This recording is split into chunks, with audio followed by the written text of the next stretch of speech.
Aí essa janela alimentar, que é comum ao jejum intermitente, mas não significa que você esteja fazendo isso, o que, que ela ajusta? Ela ajusta com outra coisa, né, que a gente chama de horizontalização alimentar, né? Então, perdão, tem a janela alimentar, fracionamento alimentar e a horizontalização alimentar. Quando você junta o que é o fracionamento alimentar mais a horizontalização alimentar, a gente dá um exemplo muito legal para o nosso paciente, né? Então, a gente pega uma garrafa PET de refrigerante, 2,5 litros. Bom, essa lata de refrigerante, ela tem 310 ml, é isso? 310 ml. Teoricamente, essa lata de refrigerante, ela cabe numa garrafa PET, certo? Mas vamos supor que ela não tenha tampa. E vamos supor que eu quero transferir o conteúdo da lata para a garrafa. E aí, eu pego a lata e faço isso aqui, ó. Ó, até molhei. Bom, a exemplo do que aconteceu aqui, o que vai acontecer se eu virar o conteúdo da lata de uma vez? Muito provavelmente você vai derramar toda essa água e nenhuma água vai cair dentro da garrafa. Por quê? Porque você não fez a conta de uma coisa chamada gargalo.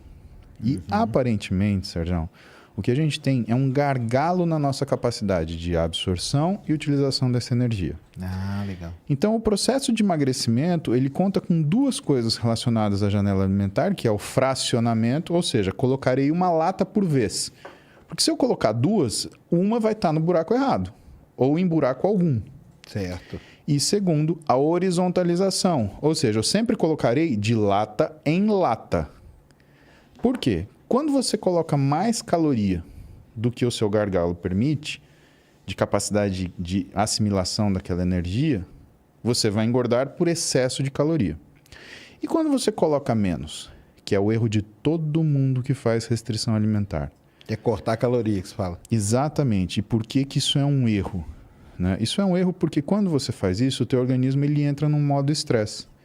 E o que ele faz? Ele liga o modo economia de energia. E quando ele liga esse modo economia de energia e ele usa hormônios para fazer isso, esse é um estado que permanece. Logo, duas coisas acontecem. Ele diminui a velocidade de queima de gordura, começa a fazer uma coisa que a gente chama de produção endógena de glicose, ou seja, o fígado começa a liberar glicemia na circulação, só que não é uma coisa controlada e devagar, é um burst. Puff. Isso provoca um aumento de resistência à insulina, que é o hormônio que coloca a energia dentro da célula, e quando isso acontece, você diminui o influxo de energia para dentro da célula muscular e aumenta o influxo de energia para dentro da gordura.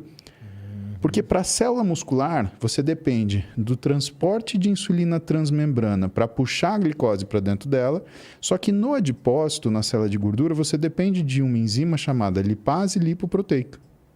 E que quando a insulina está alta, ela é ativada e ela capta toda essa energia rapidamente.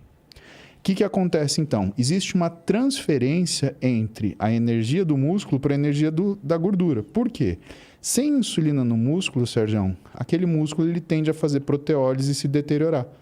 Isso libera energia na circulação, que a lipase lipoproteica ela vai captar e aumentar o adipócito. Isso quer dizer que você engorda quando você come menos também, porque você está transferindo no músculo para a gordura. Assim como quando você come mais, você engorda também. Por quê? Porque você está assumindo ali, né? Aquilo que você não consegue metabolizar. Sim.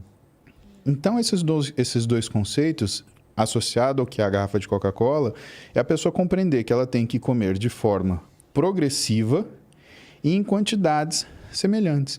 Se as pessoas fizessem essas três coisas, Sérgio, todo mundo ia conseguir emagrecer. Mas não, é a história da agonia. Né? Ela tem uma agonia porque ela não se reconhece, ou porque ela não se sente inserida no meio social que ela vive, ou por qualquer outra razão, e ela quer o que resolver? Na pancada, mas não resolve na pancada. Se você dá um soco no seu organismo, ele devolve com uma paulada 10 vezes mais forte. E aí, o que é essa paulada? Essa paulada é do pescoço para cima.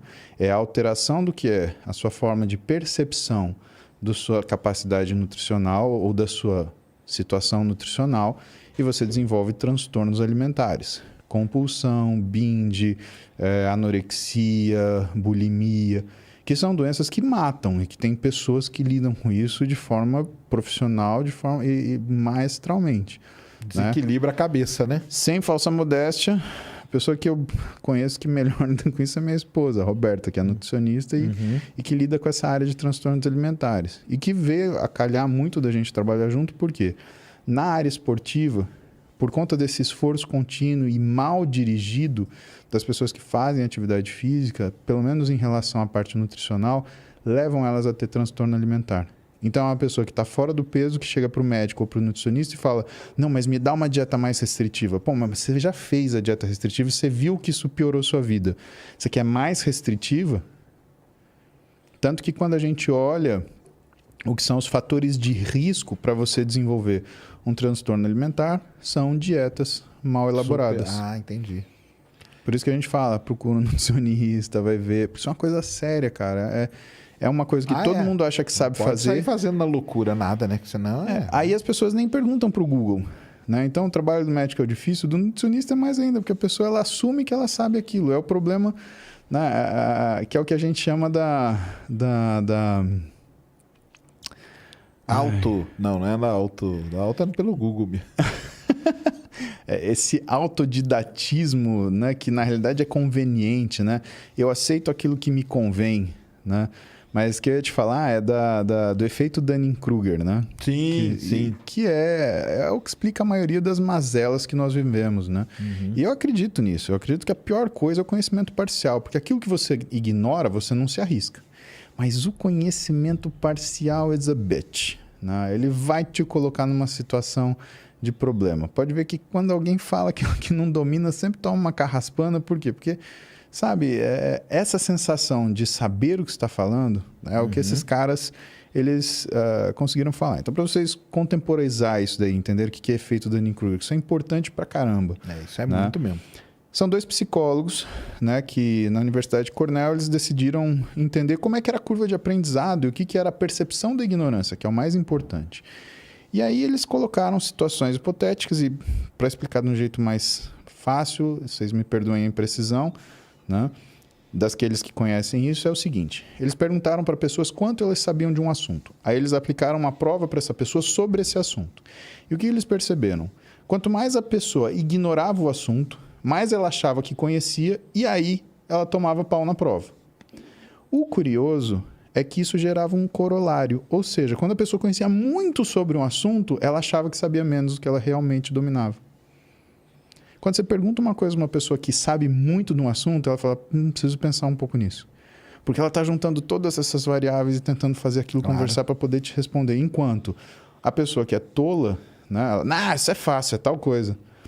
Bom, resolver a vida no tapa assim tem seus riscos, né? Que é o que a gente recomenda para a pessoa não fazer. Então, lição de hoje para vocês, se vocês querem uma lição importante, é não façam dieta no tapa. Grande chance de você se estrepar. Tá? Por isso é coisa séria. Tem que procurar. E não é só... Tem que procurar vários profissionais, né? Nutricionista, endocrinologista também, né? É bom, né? Ou não? É interessante, né? Você ter... Porque assim, se você está com o seu peso numa escala onde ele já está causando problemas de saúde, é legal que você tenha um médico para fazer determinados diagnósticos. Né? Psicólogo também, porque você vai mudar assim, você vai comportamento. Mudar a sua cabeça, né? Comer é comportamento. Então, você não muda aquilo que você come, você muda o comportamento da sua alimentação. Né? Que é outra coisa que as pessoas elas entendem errado, né? Que é, a pessoa é viciada em açúcar, ela é viciada, sei lá, em gordura. Não existe isso, Sérgio. Ninguém é viciado em comida. Você não pode ser viciado numa coisa que você precisa. Você é viciado em oxigênio? Vou respirar mais oxigênio possível. Respira o dia inteiro, né? Ou então você vai prender a respiração que você fala, não quero ficar viciado em oxigênio. Não dá, cara, isso é tolice. Exato. O que as pessoas viciam é no comportamento de consumir determinados alimentos em determinadas condições.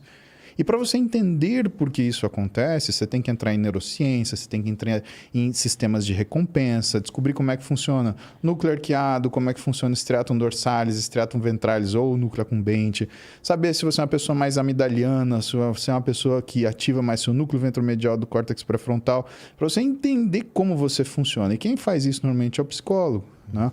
E quando ele identifica que tem algum curto-circuito aí é o psiquiatra que vai medicar o psicólogo, né? A gente tenta explicar para o paciente, porque é difícil você falar para o paciente, olha, eu preciso que você acompanhe com um psicólogo, talvez você precise de um psiquiatra.